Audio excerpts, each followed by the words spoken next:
সুপ্রিয় দর্শক বন্ধুরা, স্বাগত জানাচ্ছি আমার কৃষিভিত্তিক ইউটিউব চ্যানেল মিলিয়ে দেখিতে। দর্শক বন্ধুরা ও সম্মানিত চাষি ভাইরা, আজকের এই পর্বে আমি আলোচনা করব আমরা যারা ধানের চারা মূল জমিতে রোপণ করার 10 থেকে 15 দিন কিংবা 25 দিনের কাছাকাছি আছি, সেই সমস্ত চাষি ভাইরা একটা জিনিস আমরা লক্ষ্য করি যে ধানের সাইটের পাতাগুলো এইভাবে হয়ে যাচ্ছে, হলুদ হয়ে যাচ্ছে। সাইটের পাতাগুলো মনে হচ্ছে যে একটু পচন দেখা যাচ্ছে এবং এইরকম শুকনো হয়ে যাচ্ছে।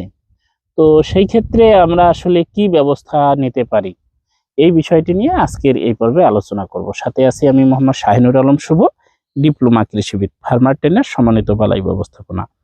তো চলুন দর্শক বন্ধুরা মূল আলোচনায় যাওয়া যাক। দর্শক বন্ধুরা, এই যে সমস্যাটি সেটি দেখেন এইরকম আর কি। আপনারা হয়তো আপনাদের জমিতে এই সিমটমটা দেখে থাকবেন এবং অনেকে এটা দেখার পর ভাবে যে আসলে কি ব্যাপার, পোকার কোনো আক্রমণ হলো কিনা। এই বিষয়গুলো দেখেন। পাশাপাশি আবার এই সাইটের যে এই সমস্যাটা, এটাও লক্ষ্য করা যায়। তো এটা কি আসলে পোকার আক্রমণ না কোনো রকম রোগ? তো এটা যদি এরকমটা হয়ে থাকে আপনার, তাহলে এটা খুব একটা চিন্তার বিষয় না। ধানের চারাটা এটা মূল জমিতে রোপণের পর পুরাতন পাতাগুলো মরে যাওয়ার জন্য এরকম হয় আর কি। আর এটা যদি আপনি দেখেন যে নতুন পাতাগুলোতেও এই সমস্যাটি দেখা দিচ্ছে, যেমন এইরকম এইটা গাছটা হচ্ছে, এই গাছটা নতুন পাতা, সেই পাতাতেও কিন্তু আগাগুলো এইভাবে শুকিয়ে যাচ্ছে। এইরকমটা যদি দেখেন, সেই ক্ষেত্রে আপনারা কি করবেন? এরকমটি যদি দেখা যায় আপনার ক্ষেতে ছত্রাক জনিত পচন রোগেই ধরে থাকি, এটাকে আমরা সাধারণত ছত্রাকজনিত পচন রোগ হিসাবে ধরে থাকি, বা এটা ছত্রাকজনিত পচন রোগগুলোর মধ্যেই একটি। কারণ ওই যেই সময়টিতে আসলে ধকল পায়, গাছের চারা যখন নিয়ে আসছেন সেই সময় ধকল পাওয়ার কারণে, এই যে ভেঙে যাওয়ার কারণে এই জায়গাগুলোতে ছত্রাক আক্রমণ করে, অনেক সময় ব্যাকটেরিয়াও আক্রমণ করে এই জায়গাগুলোকে পচনের আকারে নিয়ে আসে। আবার এই জায়গাগুলো অনেক সময় ভেঙে গিয়ে, যেমন এই পাতাটা ভেঙে গিয়ে কিন্তু আগাটাতে খাদ্য যাইতে পারতেছে না, যার কারণে এরকম হয়েছে।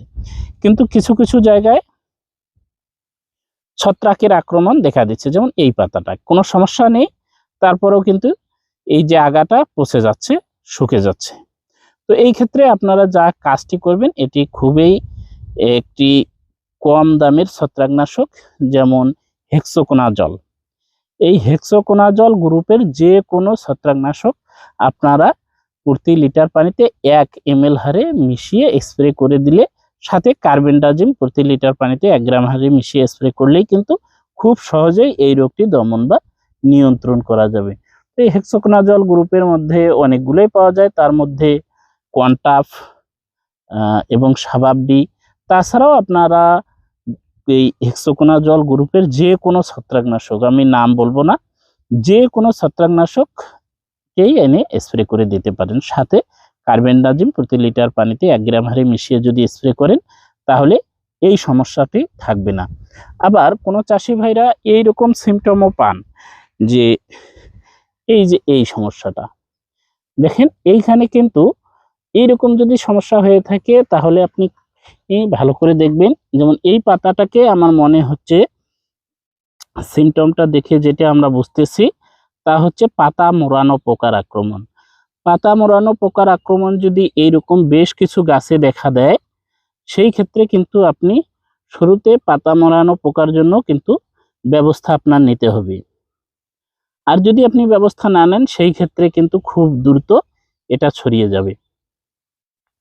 পাতা মোড়ানো পোকার যে সিমটম, তা হচ্ছে দেখেন, এই যে পাতাগুলো এইভাবে মুড়িয়ে রাখার পরে এই ক্লোরোফিলের, পাতার যে সবুজ অংশটি, ক্লোরোফিলটি সেটি কুড়িয়ে কুড়িয়ে খেয়ে ফেলে।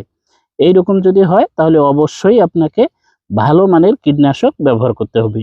ভালো মানের কীটনাশক বলতে যেমন অর্গানিক ফসফরাস জাতীয় যে ধরনের কীটনাশক, যেমন বেলেক্সপার্ট, মুনজাত, অ্যানাইয়া, পিলারেক্স, ভায়োগো বা ইমামেকটিন বেনজাইড গ্রুপের যে কোনো কীটনাশক স্প্রে করে এই পাতা মোড়ানো পোকাগুলোকে দমন বা নিয়ন্ত্রণ করতে পারবেন। তবে মনে রাখবেন, পাতা মোড়ানো পোকার ক্ষতির ধরন এবং এই যে ক্ষতির ধরনটা, এটা কিন্তু এক নয়। পাতা মোড়ানো হলে এইভাবে গাছের পাতার উপরের সবুজ অংশ কুড়িয়ে কুড়িয়ে খাবে। এবং যদি ছত্রাকজনিত রোগ হয়ে থাকে তাহলে সাধারণত এই রকমটি দেখতে পারবেন। তবে এখানে আরেকটি সিমটম দেখা যায় যে এইভাবে পাতাগুলোকে করাতের মতন করে খেয়েছে।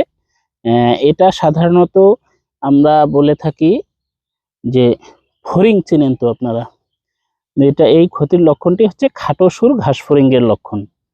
তো খাটো সুর ঘাস ফড়িং খুব একটা ক্ষতি করতে পারে না, এটা এইভাবে পাতার কোরাতের মতন করে খেয়ে ফেলে।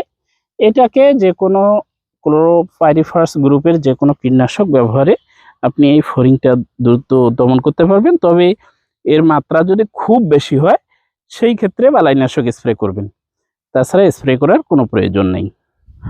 সবাইকে অসংখ্য ধন্যবাদ জানাচ্ছি এতক্ষণ ধৈর্য ধরে মনোযোগ সহকারে আজকের এই পর্বটি দেখার জন্য। দেখা হবে, কথা হবে পরবর্তী নতুন কোনো টপিকে, নতুন কোনো পর্বে। ভালো থাকবেন, সুস্থ থাকবেন। আল্লাহ হাফেজ।